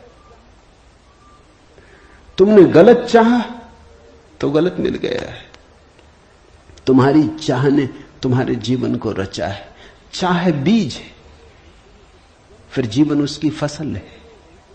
जन्मों जन्मों में जो तुम चाहते रहे हो वही तुम्हें मिलता रहा है। कई बार तुम सोचते हो हम कुछ और चाह रहे हैं, जब मिलता है तो कुछ और मिलता है। तो तुम्हारे चाहने में भूल नहीं हुई है, सिर्फ तुमने चाहने के लिए गलत शब्द चुन लिया था। जैसे तुम चाहते हो सफलता, मिलती है विफलता, तुम कहते हो विफलता मिल रही, चाही तो सफलता थी। लेकिन जिसने सफलता चाही उसने विफलता को स्वीकार कर ही लिया, वो विफलता से भीतर डर ही गया है। विफलता के कारण ही तो सफलता चाह रहा है, और जब जब सफलता चाहेगा तब तक विफलता का ख्याल आएगा। विफलता का ख्याल भी मजबूत होता चला जाएगा। सफलता तो कभी मिलेगी, लेकिन रास्ते पर यात्रा तो विफलता में ही बीतेगी। विफलता का भाव संघरीभूत होगा, वो इतना संघरीभूत हो जाएगा कि वही एक दिन प्रकट हो जाएगा। तब तुम कहते हो कि हमने तो सफलता चाही थी, लेकिन सफलता के चाहने में तुमने विफलता को चाह लिया। लाओजू ने कहा है सफलता चाही विफलता मिलेगी। अगर सचमुच सफलता चाहिए हो, सफलता चाहना ही मत, फिर तुम्हें कोई विफल नहीं कर सकता। तुम कहते हो हमने सम्मान चाहा था, अपमान मिल रहा है। सम्मान चाहता ही वही व्यक्ति है जिसका अपने प्रति कोई सम्मान नहीं, वही तो दूसरों से सम्मान चाहता है। अपने प्रति जिसका अपमान है वही तो दूसरों से अपने अपमान को भर लेना चाहता है, ढांक लेना चाहता है। सम्मान की आकांक्षा इस बात की खबर है कि तुम अपने भीतर अपमानित अनुभव कर रहे हो। तुम्हें अनुभव हो रहा है कि मैं कुछ भी नहीं हूं, दूसरे मुझे कुछ बना दे, सिंहासन पे बिठा दे, फताकाएं फहरा दे, झंडे उठा ले मेरे नाम के, दूसरे कुछ कर दे। तुम भिखमंगे हो। तुमने अपना अपमान तो खुद कर लिया जब तुमने सम्मान चाहा, और यह अपमान गहन होता जाएगा। लाओसू कहता है मेरा कोई अपमान नहीं कर सकता क्योंकि मैं सम्मान चाहता ही नहीं। यह सम्मान को पा लेना है। लाओजू कहता है मुझे कोई हरा नहीं सकता क्योंकि जीत की हमने बात ही छोड़ दी, अब हराओगे कैसे? तुम उसी को हरा सकते हो जो जीतना चाहता है। अब ये जरा उलझा हुआ हिसाब है। इस दुनिया में सम्मान उन्हें मिलता है जिन्होंने सम्मान नहीं चाहा, सफलता उन्हें मिलती है जिन्होंने सफलता नहीं चाही। क्योंकि जिन्होंने सफलता नहीं चाही उन्होंने तो स्वीकार ही कर लिया कि सफल तो हम हैं ही, अब और चाहना क्या है। सम्मान तो हमारे भीतर आत्मा का है ही, अब और चाहना क्या है। परमात्मा ने सम्मान दे दिया तुम्हें पैदा करके, अब और किसका सम्मान चाहते हो। परमात्मा ने तुम्हें काफी गौरव दे दिया, जीवन दिया, यह सौभाग्य दिया कि आंख खोलो देखो हरे वृक्षों को, फूलों को, पक्षियों को, कान दिए सुनो संगीत को, जलप्रपात के मरमर को, बोध दिया कि बुद्ध हो सको। अब और क्या चाहते हो। सम्मानित तो तुम हो गए, परमात्मा ने तुम्हें प्रमाण पत्र दिया। तुम भिखारी की तरह किन से प्रमाण पत्र मांग रहे हो? उनसे जो तुमसे प्रमाण पत्र मांग रहे। ये बड़ा मजेदार मामला है। दो भिखारी एक दूसरे के सामने खड़े भीख मांग रहे। ये भीख मिलेगी कैसे? दोनों भिखारी हैं। तुम किससे सम्मान मांग रहे हो?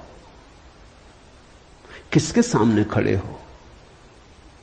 ये अपमान कर रहे हो तुम अपना, और यही अपमान गहन होता जाएगा।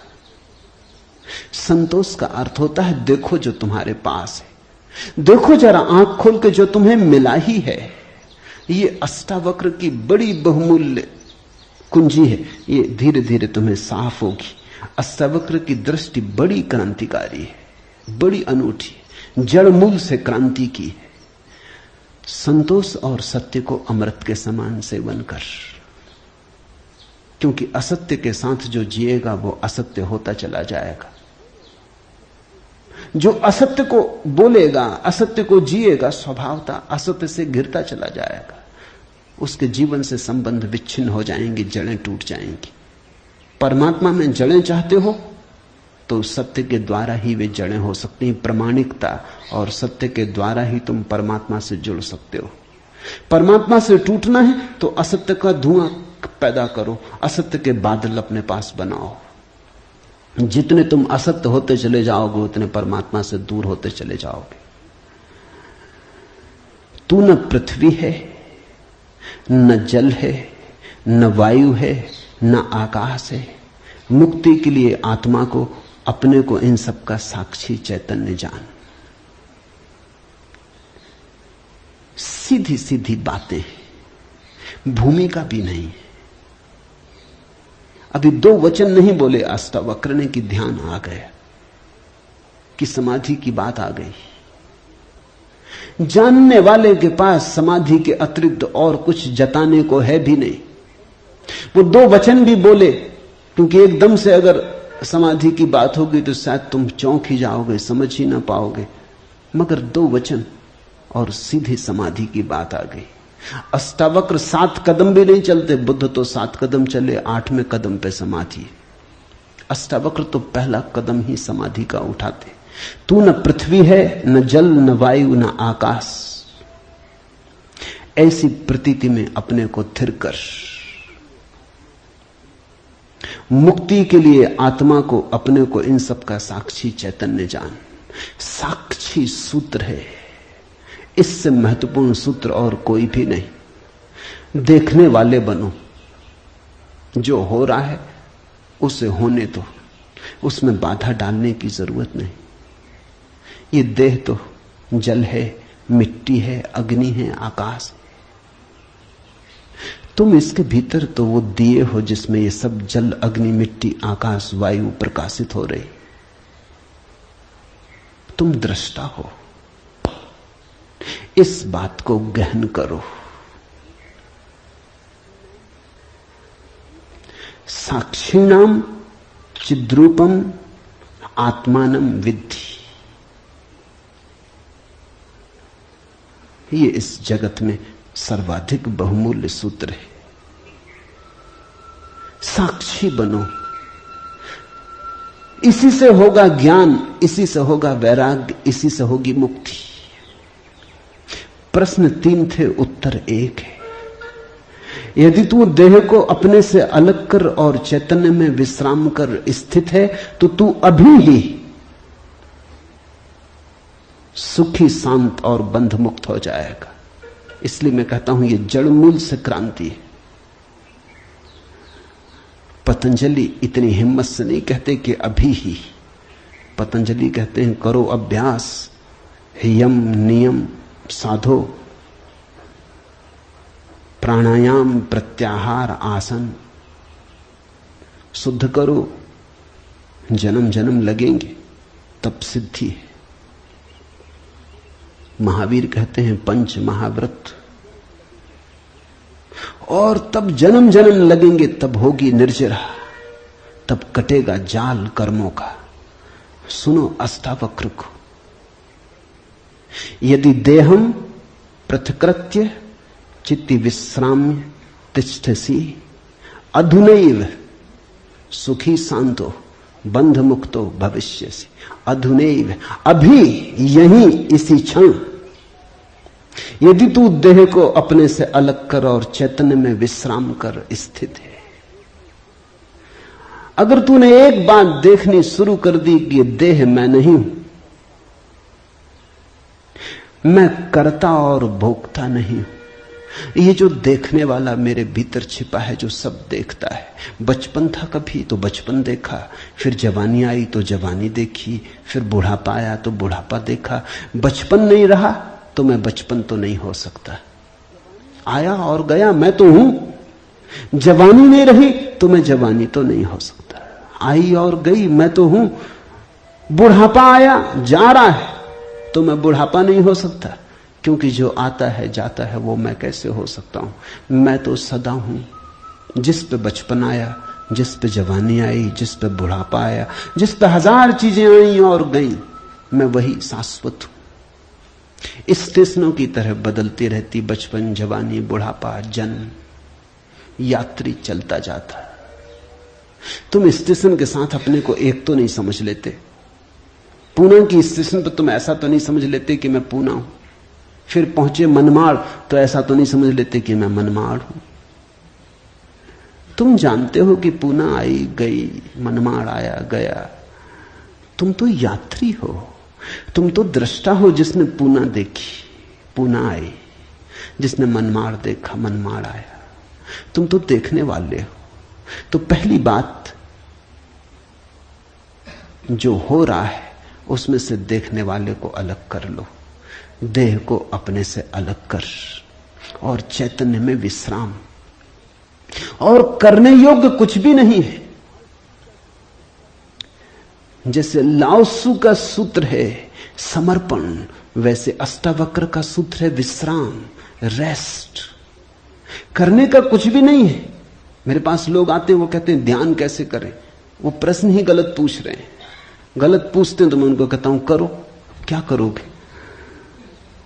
तो उनको बता देता हूं कि करो, कुछ ना कुछ तो करना ही पड़ेगा। अभी तुम्हें करने की खुजलाहट है तो उसे तो पूरा करना होगा। खुजली है तो क्या करोगे? बिना खुजाए नहीं बनता। लेकिन धीरे धीरे उनको करवा करवा के थका डालता हूं। फिर वो कहते हैं अब इससे छुटकारा दिलवाओ। अब कब तक ये करते रहे? उनको तो मैं तो पहले ही राजी था, लेकिन तुम्हें समझने में जरा देर लगी। अब विश्राम करो। ध्यान का आत्यंतिक अर्थ विश्राम है। चित्ती विश्राम में तिष्ठसि, जो विश्राम में ठहरा देता अपने चेतना को, जो होने मात्र में ठहर जाता, कुछ करने को नहीं। क्योंकि जिसे तुम खोज रहे हो वो मिला ही हुआ है। क्योंकि जिसे तुम खोज रहे हो उसे कभी खोया ही नहीं, उसे खोया नहीं जा सकता। वही तुम्हारा स्वभाव है। अयम आत्मा ब्रह्म, तुम ब्रह्म हो, अनल हक, तुम सत्य हो। कहां खोजते हो? कहां भागे चले जाते हो? अपने को ही खोजने कहां भागे चले जाते हो? रुको, ठहरो। परमात्मा दौड़ने से नहीं मिलता, क्योंकि परमात्मा दौड़ने वाले में छिपा है।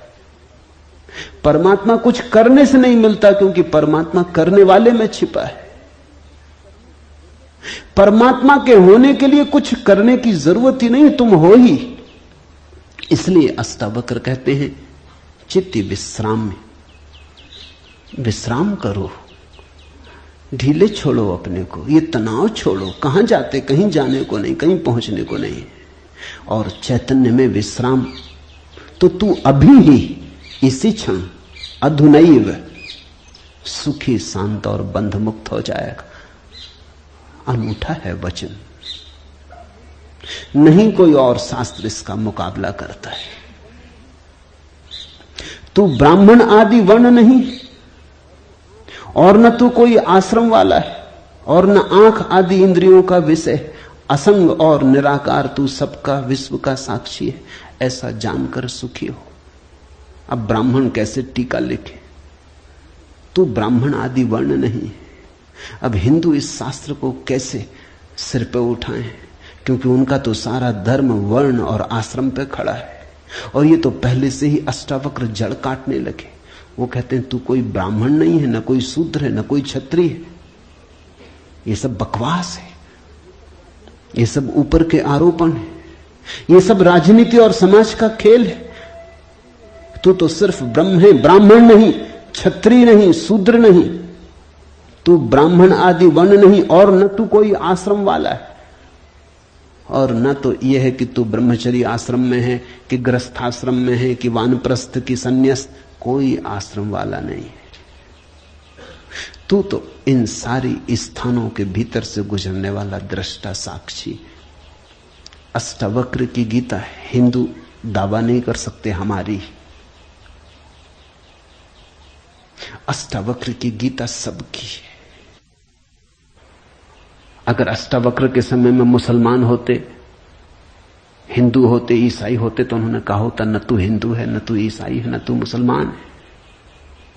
अब ऐसे अष्टावक्र को कौन मंदिर बनाए? इसके लिए कौन इसके शास्त्र को सिर पे उठाए? कौन दावेदार बने? क्योंकि ये सभी का निषेध कर रहे हैं। मगर ये सत्य की सीधी घोषणा है, असंग और निराकार तू सबका विश्व का साक्षी है, ऐसा जानकर सुखी हो। अष्टावक्र ये नहीं कहता कि ऐसा तुम जानोगे तो फिर सुखी होगे। वचन को ठीक से सुनना। अष्टावक्र कहते हैं ऐसा जानकर सुखी हो। न त्वम विप्रादिको वर्णनो नाश्रमी नाक्ष गोचरा असंगो असि निराकारो विश्व साक्षी सुखी भव। सुखी भव, अभी हो सुखी। जनक पूछते हैं कैसे सुख होगा, कैसे बंधन मुक्ति होगी, कैसे ज्ञान होगा। अष्टावक्र कहता है अभी हो सकता, क्षण मात्र की भी देर करने की कोई जरूरत नहीं है। इसे कल पर छोड़ने का कोई कारण नहीं, स्थगित करने की कोई जरूरत नहीं। ये घटना भविष्य में नहीं घटती, या तो घटती है अभी या कभी नहीं घटती। जब घटती है तब अभी घटती है, क्योंकि अभी के अतिरिक्त कोई समय ही नहीं है। भविष्य कहां है? जब आता है तब अभी की तरह आता है। तो जो भी ज्ञान को उत्पन्न हुए हैं अभी उत्पन्न हुए हैं। कभी पर मत छोड़ना, वो मन की चालाकी है। मन कहता है इतने जल्दी कैसे हो सकता है, तैयारी तो कर ले। मेरे पास लोग आते हैं, वो कहते हैं संन्यास लेना, लेंगे कभी, कभी कभी ना लोगे। कभी पर टाला तो सदा के लिए टाला, कभी आता ही नहीं। लेना हो तो अभी, अभी के अतिरिक्त कोई समय ही नहीं है। अभी है जीवन, अभी है मुक्ति, अभी है अज्ञान, अभी है ज्ञान, अभी है निद्रा, अभी हो सकता जागरण। कभी क्यों? कठिन होता मन को, क्योंकि मन कहता है तैयारी तो करने दो। मन कहता है कोई भी काम तैयारी के बिना कैसे घटता। आदमी को विश्वविद्यालय से प्रमाण पत्र लेना है तो वर्षों लगते, डॉक्टरेट करनी है तो 20-25 साल लग जाते, मेहनत करते करते फिर आदमी आके डॉक्टर हो पाता। अभी कैसे हो सकते? अष्टावक्र भी जानते, दुकान करनी हो तो अभी थोड़ी खुल जाएगी। इकट्ठा करना पड़े, आयोजन करना पड़े, सामान लाना पड़े, दुकान बनानी पड़े, ग्राहक खोजने पड़े, विज्ञापन भेजना पड़े, वर्षों लगते हैं। इस जगत में कोई भी चीज अभी तो घटती नहीं, क्रम से घटती है। ठीक है, अष्टावक्र भी जानते हैं, मैं भी जानता हूं, लेकिन एक घटना यहां ऐसी है जो अभी घटती है, वो परमात्मा है। वो तुम्हारी दुकान नहीं, न तुम्हारा परीक्षालय, न तुम्हारा विश्वविद्यालय। परमात्मा क्रम से नहीं घटता, परमात्मा घट ही चुका है। आंख भर खोलने की बात है, सूरज निकल ही चुका है। सूरज तुम्हारे आंख के लिए नहीं रुका है कि तुम जब आंख खोलोगे तब निकलेगा। सूरज निकल ही चुका है, प्रकाश सब तरफ भरा ही है, अहिर्निश गूंज रहा उसका नाद, ओंकार की ध्वनि सब तरफ गूंज रही है, सतत अनाहत चारों तरफ गूंज रहा है। खोलो कान, खोलो आंख। आंख खोलने में कितना समय लगता है, उतना समय भी परमात्मा को पाने में नहीं लगता। पल तो लगता, पलक के झपने में। पल का अर्थ ही होता है जितना समय पलक को झपने में लगता उतना पल, मगर परमात्मा को पाने में पल भी नहीं लगता।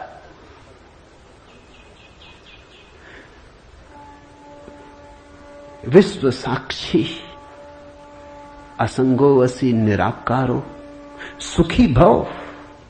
अभी हो सुखी। उधार नहीं है अष्टावक्र का धर्म, नगद, कैश।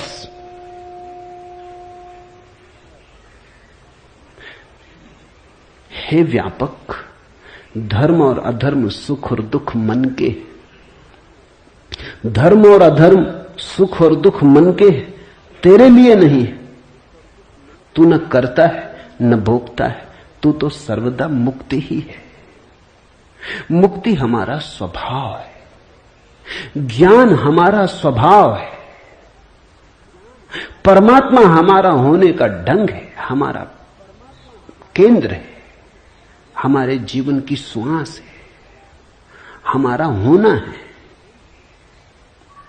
धर्मो अधर्मो सुखम दुखम मान सानी नते विभो। अष्टावक्र कहते हैं, हे व्यापक, हे विभावान, हे विभूति संपन्न, धर्म और अधर्म, सुख और दुख मन के, ये सब मन की ही तरंगे। बुरा किया, अच्छा किया, पाप किया, पुण्य किया, मंदिर बनाया, दान दिया, सब मन के। न कर्तासी न भोक्तासी मुक्त एवासी सर्वदा। तू तो सदा मुक्त है, तू तो सर्वदा मुक्त है। मुक्ति कोई घटना नहीं है जो हमें घटानी। मुक्ति घट चुकी है हमारे होने में। मुक्ति से बना है ये अस्तित्व, इसका रोआ रोआ रंच रंच मुक्ति से निर्मित है। मुक्ति है धातु जिससे बना है सारा अस्तित्व। स्वतंत्रता स्वभाव है ये उद्घोषणा। बस समझी कि क्रांति घट जाती है, समझने के अतिरिक्त तो कुछ करना नहीं। ये बात ख्याल में उतर जाए, तुम सुन लो इसे मन भर के बस। तो आज इतना ही कहना चाहूंगा। अष्टावक्र को समझने की चेष्टा भर करना। अष्टावक्र में करने का कोई इंतजाम नहीं है, इसलिए तुम ये मत सोचना कि अब कोई तरकीब निकलेगी जो हम करेंगे। अष्टावक्र कुछ करने को कहते ही नहीं। तुम विश्राम से सुन लो, करने को कुछ होने वाला ही नहीं है, इसलिए तुम कॉपी वगैरह नोटबुक लेके मत आना कि लिख लेंगे, कुछ आएगा सूत्र तो नोट कर लेंगे, करके देख लेंगे। करने का यहां कुछ काम ही नहीं है, इसलिए तुम भविष्य की फिक्र छोड़ के सुनना। तुम सिर्फ सुन लेना, तुम सिर्फ मेरे पास बैठ के शांत भाव से सुन लेना, विश्राम में सुन लेना। सुनते सुनते तुम मुक्त हो जा सकते हो। इसलिए महावीर ने कहा है कि श्रावक मुक्त हो सकता है सिर्फ सुनते सुनते। श्रावक का अर्थ होता है जो सुनते सुनते मुक्त हो जाए। साधु का तो अर्थ ही इतना है कि जो सुन सुन के मुक्त ना हो सका, थोड़ा कमजोर बुद्धि का है, कुछ करना पड़ा। सिर्फ कोड़े की छाया काफी न थी, घोड़ा जरा कुजात है, कोड़ा फटकारा तब थोड़ा चला, या मारा तो थोड़ा चला। छाया काफी है, तुम सुन लेना, कोड़े की छाया दिखाई पड़ जाएगी।